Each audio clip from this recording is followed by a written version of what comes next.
So a question we get a lot at our firm is, what is discovery? What discovery is probably one of the most important tools that attorneys use to find out about each other's cases. You do not want to be reactive in discovery, you want to be proactive.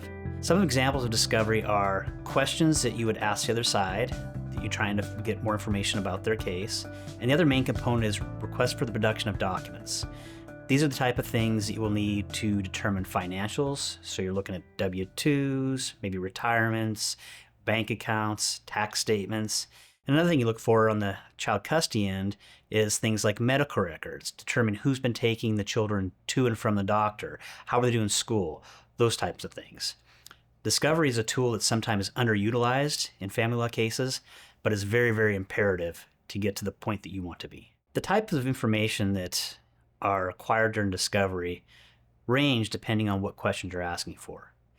But generally, in all good discovery requests, you'll be asking questions about financials, you'll be asking questions about parenting, you'll be asking questions about what you see happening in the future with the children.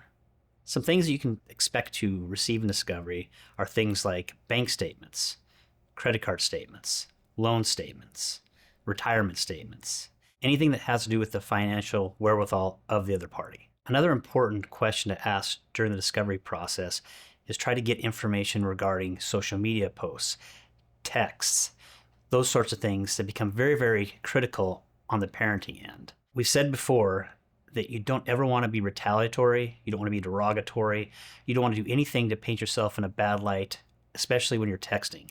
The reason for this is that it is discoverable through discovery and can be used against you in court later. When responding to discovery, you have many different ways you can do that. A lot of times, let's say with an interrogatory, which is a question, you'll have to respond as specifically as possible. Sometimes the interrogatories call for yes and no answers. When you're in production, these are requests for production, the way you respond is by providing the documents requested. Usually, the requests for production are fairly specific.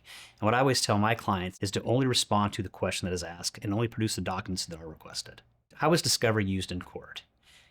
For lack of a better term, it's your evidence. It's the things that the court will consider when deciding where the children should be placed and how the assets should be divided. Discovery is an integral part of determining child support. The way this works is that the parties ask each other questions through interrogatories to determine what their financial statuses are, and then they use requests for production to prove up their positions. If you have any further questions about discovery in Washington State, please give us a call. At Johnson Law Firm, we fight for families and their fresh start.